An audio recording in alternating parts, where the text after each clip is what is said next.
ದರ್ಶನ್ ಮತ್ತು ಗ್ಯಾಂಗ್ನಿಂದ ರೇಣುಕಾಸ್ವಾಮಿ ಹತ್ಯೆ ಪ್ರಕರಣ ಇದಕ್ಕೆ ಸಂಬಂಧಪಟ್ಟಂತೆ ಪ್ರಮುಖ ಸಾಕ್ಷಿಯೊಂದಿದೆ. ಆ ಪ್ರಮುಖ ಸಾಕ್ಷಿಯ ಕುರಿತಂತೆ ನೋಡ್ತಾ ಹೋಗೋಣ. ಡಿ ಗ್ಯಾಂಗ್ನಿಂದ ರೇಣುಕಾಸ್ವಾಮಿ ಕೊಲೆ ಪ್ರಕರಣಕ್ಕೆ ಸಂಬಂಧಪಟ್ಟಂತೆ ಆರೋಪಿ 10 ವಿನಯ್ ಮೊಬೈಲ್ನಲ್ಲಿ ಮುಖ್ಯ ಸಾಕ್ಷಿ ಲಭ್ಯವಾಗಿದೆ. ಡಿಮ್ಯಾಂಡ್ ಅರ್ಜಿಯಲ್ಲಿ ಈ ಬಗ್ಗೆ ಉಲ್ಲೇಖವನ್ನ ಪೊಲೀಸ್ನವರು ಮಾಡಿದ್ದಾರೆ. ವಿನಯ್ ಮೊಬೈಲ್ನಲ್ಲಿದ್ದಂತಹ ಸಾಕ್ಷಿಯನ್ನು ಕಳುಹಿಸಿದ್ದು ಯಾರು ಅನ್ನೋದೇ ಸದ್ಯದ ಪ್ರಶ್ನೆ.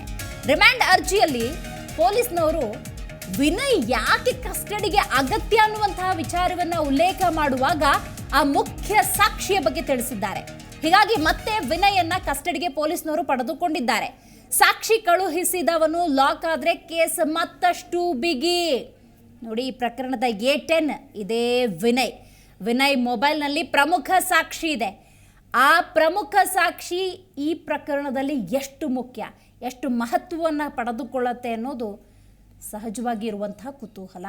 ರಿಮ್ಯಾಂಡ್ ಅರ್ಜಿಯಲ್ಲಿ ಪೊಲೀಸ್ನವರು ಇದನ್ನೇ ಉಲ್ಲೇಖ ಮಾಡಿದ್ದಾರೆ. ನೋಡಿ, ನಿನ್ನೆ ಅಷ್ಟು ಆರೋಪಿಗಳನ್ನು ಕೋರ್ಟ್ಗೆ ಸಲ್ಲಿಸುವ ಸಂದರ್ಭದಲ್ಲಿ ಯಾಕೆ ಈ ಆರೋಪಿಗಳು ಪೊಲೀಸ್ ಕಸ್ಟಡಿಗೆ ಅಗತ್ಯ ಅನ್ನೋದನ್ನು ಪೊಲೀಸ್ ಪರ ವಕೀಲರು ಕೋರ್ಟ್ಗೆ ಮನವರಿಕೆ ಮಾಡಿಕೊಡ್ಬೇಕಾಗತ್ತೆ. ಸೊ ದರ್ಶನ್ ಮತ್ತು ಉಳಿದ 6 ಮಂದಿಯನ್ನು ಈಗಾಗಲೇ ಪೊಲೀಸ್ ಕಸ್ಟಡಿಗೆ ನೀಡಲಾಗಿದೆ. ಯಾಕೆ ವಿನಯೇ ಬೇಕು, ಯಾಕೆ ದರ್ಶನೇ ಬೇಕು, ಇದ್ರ ಬಗ್ಗೆ ಒಂದಷ್ಟು ಸಹಜ ಪ್ರಶ್ನೆಗಳನ್ನು ಕೋರ್ಟ್ ಕೂಡ ಕೇಳುತ್ತೆ. ಆಗ ಪೊಲೀಸ್ ಇಲಾಖೆ ಪರ ವಕೀಲರು ಯಾವ ಕಾರಣಕ್ಕೆ 6 ಆರೋಪಿಗಳು ಪೊಲೀಸ್ ಕಸ್ಟಡಿಯಲ್ಲೇ ಇರಬೇಕು ಅನ್ನೋದನ್ನು ಕೋರ್ಟ್ಗೆ ಮನವರಿಕೆ ಮಾಡಿಕೊಡ್ಬೇಕು. ನೋಡಿ, ಆ ರಿಮ್ಯಾಂಡ್ ಅರ್ಜಿಯಲ್ಲಿ ಪೊಲೀಸ್ನವರು ಉಲ್ಲೇಖ ಮಾಡಿದ್ದಾರೆ. ಏನು, ವಿನಯ್ ಮೊಬೈಲ್ನಲ್ಲಿ ಒಂದು ಪ್ರಮುಖ ಸಾಕ್ಷಿ ಇದೆ.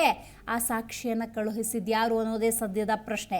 ಈ ಬಗ್ಗೆ ವಿನಯ್ನನ್ನು ವಿಚಾರಣೆ ಮಾಡಲೇಬೇಕಾಗಿದೆ. ಹಾಗಾಗಿ ವಿನಯ್ ಕೂಡ ಪೊಲೀಸ್ ಕಸ್ಟಡಿಯಲ್ಲಿ ಬೇಕು ಅನ್ನೋದು ಬಹಳ ಮುಖ್ಯ. ಹಾಗಾಗಿ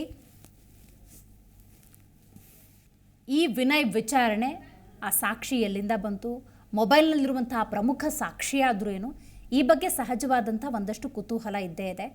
ಬಟ್ ಡಿ ಗ್ಯಾಂಗ್ನಿಂದ ಬರ್ಬರವಾಗಿ, ಭೀಭತ್ಸವಾಗಿ, ವಿಕೃತ ರೀತಿಯಲ್ಲಿ ರೇಣುಕಾಸ್ವಾಮಿಯ ಹತ್ಯೆಯಾಗಿದೆ. ಆರಂಭಿಕ ಹಂತದಲ್ಲಿ ದರ್ಶನ್ರನ್ನು ಈ ಪ್ರಕರಣದಿಂದ ಬಿಡುವಂತಹ ಎಲ್ಲ ಹುನ್ನಾರ ನಡೆದರೂ ಕೂಡ ಪೊಲೀಸ್ ಇಲಾಖೆ ನಿಷ್ಪಕ್ಷಪಾತವಾಗಿ ತನಿಖೆಯನ್ನು ಮುಂದುವರೆಸಿದೆ. ಈ ಪ್ರಕರಣದ ಪ್ರಮುಖ ಘಟ್ಟಕ್ಕೆ ತಲುಪಿದ್ದಾರೆ. ಮೊನ್ನೆಯಷ್ಟೇ DNA ಟೆಸ್ಟ್ ಕೂಡ ಮಾಡಿದ್ದಾರೆ. ಬಟ್ ವಿಚಾರಣೆಯ ಸಂದರ್ಭದಲ್ಲಿ ಬಹುತೇಕ ಎಲ್ಲ ಆರೋಪಿಗಳು ತನಗೂ ಈ ಪ್ರಕರಣಕ್ಕೂ ಸಂಬಂಧ ಇಲ್ಲ, ತನ್ನ ಪಾತ್ರ ಇದರಲ್ಲಿ ಅಂಥದ್ದೇನೂ ಇಲ್ಲ, ನಾನು ಇಷ್ಟು ಮಾಡಿದೆ, ನಾನು ಅವನಿಗೆ ಹೊಡೆದಿಲ್ಲ, ಈ ಥರದೊಂದಷ್ಟೇ ಸ್ಟೇಟ್ಮೆಂಟ್ಗಳನ್ನು ಕೊಟ್ಟು ಬಂದಿರಬಹುದು. ಆದರೆ ತೀವ್ರ ರೀತಿಯ ವಿಚಾರಣೆಗೆ ಒಳಪಡಿಸಿದಾಗ, ಸಾಂದರ್ಭಿಕ ಸಾಕ್ಷಿಗಳನ್ನೇ ಆರೋಪಿಗಳ ಮುಂದಿಟ್ಟಾಗ ಅವರು ತಪ್ಪುಗಳನ್ನು ಒಪ್ಪಿಕೊಳ್ಳುವಂಥ ಸಾಧ್ಯತೆ ಇರುತ್ತೆ. ಹಾಗಾಗಿ ಇನ್ನು ಹೆಚ್ಚಿನ ವಿಚಾರಣೆಗೆ ಒಳಪಡಿಸಿ, ಅಂದರೆ ಸೂಕ್ತ ರೀತಿಯ ಸಾಕ್ಷ್ಯಾಧಾರಗಳನ್ನೇ ಆರೋಪಿಗಳ ಮುಂದಿಟ್ಟು ವಿಚಾರಣೆಯನ್ನು ನಡೆಸ್ತಾರೆ.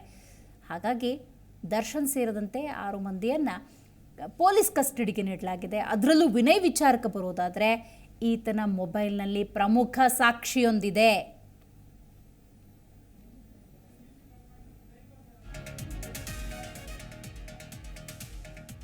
ರೇಣುಕಾಸ್ವಾಮಿ ಹತ್ಯೆ ಪ್ರಕರಣ ನಿಜಕ್ಕೂ ಕೂಡ ಇಂತಹದೊಂದು ಕೃತ್ಯ ದರ್ಶನ್ ಮತ್ತು ಗ್ಯಾಂಗ್ನಿಂದ ಆಗಿದೆ ಅನ್ನೋದನ್ನು ಆರಂಭಿಕ ಹಂತದಲ್ಲಿ ಯಾರೂ ಕೂಡ ಒಪ್ಪಿಕೊಳ್ತಿರಲಿಲ್ಲ.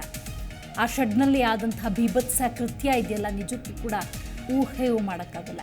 ರೇಣುಕಾಸ್ವಾಮಿಯ ದೇಹವನ್ನು ಪೋಸ್ಟ್ ಮಾರ್ಟಮ್ ಮಾಡಿದಂತಹ ವೈದ್ಯರು ಕೂಡ ಬೆಚ್ಚಿ ಬಿದ್ದಿದ್ದಾರೆ.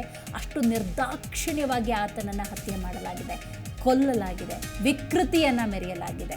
ರೈಟ್, ಇನ್ನು ತನಿಖೆಯ ಭಾಗ ಅಂದಾಗ ನಿಷ್ಪಕ್ಷಪಾತವಾದಂಥ ತನಿಖೆಯನ್ನು ನಾವಿಲ್ಲಿ ಗಮನಿಸಬಹುದು.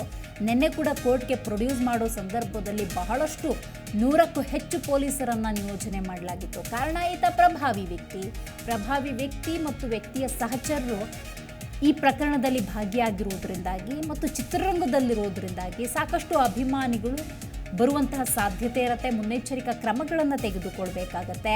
ಪ್ರಕರಣದ ತನಿಖೆಯಿಂದ ಸಂದರ್ಭದಲ್ಲಿ ಪ್ರಭಾವಿಗಳ ಪ್ರಭಾವ ಇಲ್ಲಿ ಕೆಲಸ ಮಾಡ್ಬೋದು. ದರ್ಶನ್ರನ್ನ ಈ ಪ್ರಕರಣದಿಂದ ಕೈ ಬಿಡಬೇಕು ಅನ್ನುವಂಥ ಒಂದಷ್ಟು ಹುನ್ನಾರ ನಡೀಬಹುದು. ಆದರೆ ಪೊಲೀಸ್ನವರು ನಿಷ್ಪಕ್ಷಪಾತವಾದಂತಹ ತನಿಖೆಯನ್ನು ಮಾಡಿದ್ದಾರೆ. ಯಾವ ಒತ್ತಡಕ್ಕೂ ಕೂಡ ಬಗ್ಗಿಲ್ಲ.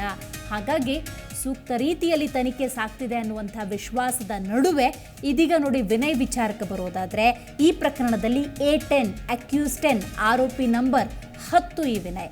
ಈತನ ಮೊಬೈಲ್ನಲ್ಲಿ ಪ್ರಮುಖ ಸಾಕ್ಷ್ಯ ಹೊಂದಿದೆ ಅಂತ. ಸೊ ಹಾಗಾಗಿ ಏನದು ಸಾಕ್ಷಿ? ಈ ಸಾಕ್ಷಿ ಹಾಗಾದರೆ ಪ್ರಕರಣಕ್ಕೆ ಎಷ್ಟರ ಮಟ್ಟಿಗೆ ಮಹತ್ವವನ್ನು ಪಡೆದುಕೊಳ್ಳುತ್ತೆ ಅನ್ನುವಂಥ ಕುತೂಹಲ. ಹೆಚ್ಚಿನ ಮಾಹಿತಿಯನ್ನು ನಮ್ಮ ಪ್ರತಿನಿಧಿ ವಿಶ್ವನಾಥ್ ನೀಡ್ತಾರೆ. ವಿಶ್ವ, ವಿನಯ್ರನ್ನ ಕಸ್ಟಡಿಗೆ ಯಾಕೆ ತಗೊಂಡಿದ್ದು ಅನ್ನೋದು ಒಂದು ಕುತೂಹಲ. ಆತನ ಮೊಬೈಲ್ನಲ್ಲಿ ಪ್ರಮುಖ ಸಾಕ್ಷಿ ಒಂದಿದೆ ಅಂತ ಹೇಳ್ತಾರೆ. ಹಾಗಾದರೆ ಆ ಸಾಕ್ಷಿ ಯಾವುದು, ಈ ಪ್ರಕರಣಕ್ಕೆ ಅದು ಎಷ್ಟು ಮುಖ್ಯ, ಇದ್ರ ಬಗ್ಗೆ ಒಂದಷ್ಟು ಡೀಟೇಲ್ಸ್.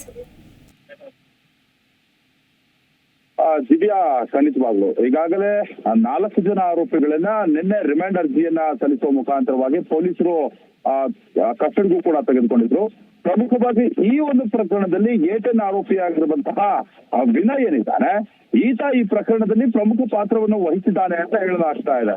ಈತನ ಮೊಬೈಲ್ಗೆ ಒಬ್ಬ ವ್ಯಕ್ತಿ ಒಂದು ವಿಡಿಯೋ ಅಥವಾ ಒಂದು ಫೋಟೋವನ್ನ ಕಳಿಸಿರುವಂತಹ ಮತ್ತು ಒಂದು ಟೆಕ್ಸ್ಟ್ ಅನ್ನ ಕಳಿಸಿರುವಂತಹ ಅನುಮಾನಗಳು ಕೂಡ ಪೊಲೀಸರಲ್ಲಿ ಇರುವಂತದ್ದು.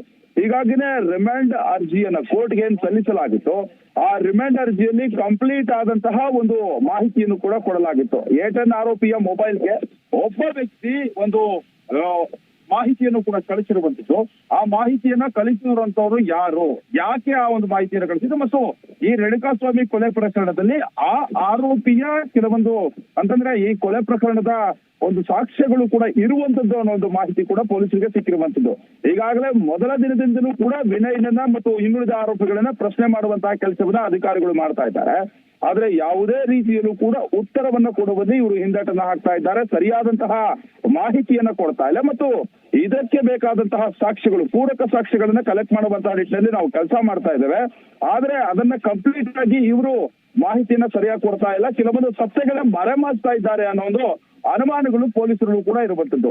ಹೀಗಾಗಿ ಪ್ರಕರಣದಲ್ಲಿ ಕೆಲವೊಂದು ಸಾಕ್ಷಿಗಳು, ಇನ್ನೂ ಹಲವಾರು ಸಾಕ್ಷ್ಯಗಳನ್ನು ಕೂಡ ಕಲೆ ಹಾಕುವಂತಹ ನಿಟ್ಟಿನಲ್ಲಿ ನಾವು ಕೆಲಸ ಮಾಡಬೇಕಾಗಿದೆ. ಕೆಲವೊಂದು ಸಾಕ್ಷ್ಯಗಳನ್ನ ಈಗಾಗಲೇ ಪಡ್ಕೊಂಡಿದ್ದೇವೆ. ಆದ್ರೆ ಈ 4 ಜನ ಆರೋಪಿಗಳೇನಿದ್ದಾರಲ್ಲ, ಈ 4 ಜನ ಆರೋಪಿಗಳ ಪೈಕಿ ವಿನಯ್ ಕೂಡ ಇದರಲ್ಲಿ ಪ್ರಮುಖವಾಗಿ ಆರೋಪಿ ಆಗಿರುವಂತದ್ದು. ಈತನ ಮೊಬೈಲ್ಗೆ ಈ ಒಂದು ಕೊಲೆ ಪ್ರಕರಣಕ್ಕೆ ಸಂಬಂಧಪಟ್ಟಂತೆ ಒಬ್ರು ಮಾಹಿತಿಯನ್ನು ಕಳಿಸ್ಕೊಟ್ಟಿದ್ದಾರೆ. ಅದರಲ್ಲಿ ಏನಿದೆ ಮತ್ತು ಕಳಿಸಿದವರು ಯಾರು ಅನ್ನೋ ನಿಟ್ಟಿನಲ್ಲಿ, ಆತ ವಿನಯ್ಗೆ ಯಾಕೆ ಕಳಿಸ್ಕೊಟ್ಟ ಅನ್ನೋ ಒಂದು ನಿಟ್ಟಿನಲ್ಲೂ ಕೂಡ ತನಿಖೆಯನ್ನ ನಡೆಸಬೇಕಾಗಿದೆ.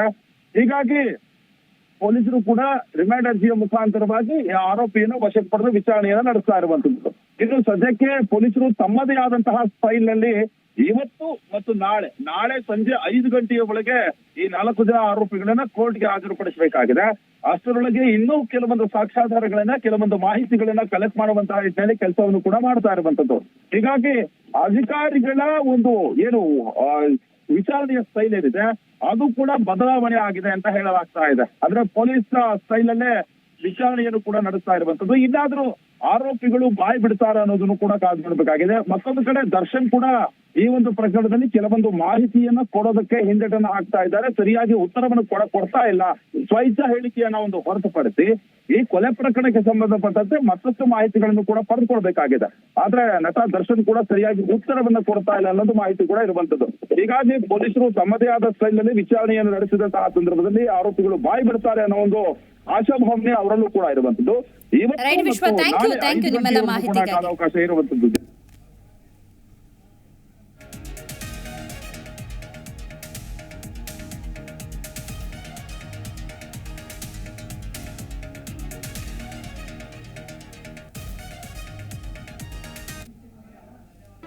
ಜಿ ಕನ್ನಡ ನ್ಯೂಸ್ ಈಗ ನಿಮ್ಮ ಮನೆಯಲ್ಲೇ ನೋಡಿ. ಎಲ್ಲ ಕೇಬಲ್ಗಳಲ್ಲಿ ಈಗ ಲಭ್ಯ.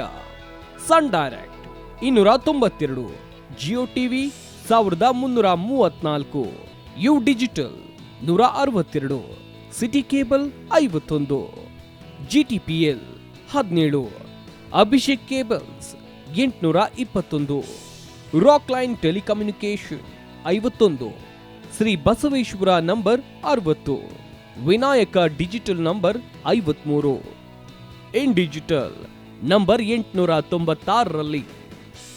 ನಿಮ್ಮಿಸ್ತದ ಜಿ ಕನ್ನಡ ನ್ಯೂಸ್ ನೋಡಿ ಆನಂದಿಸಿ.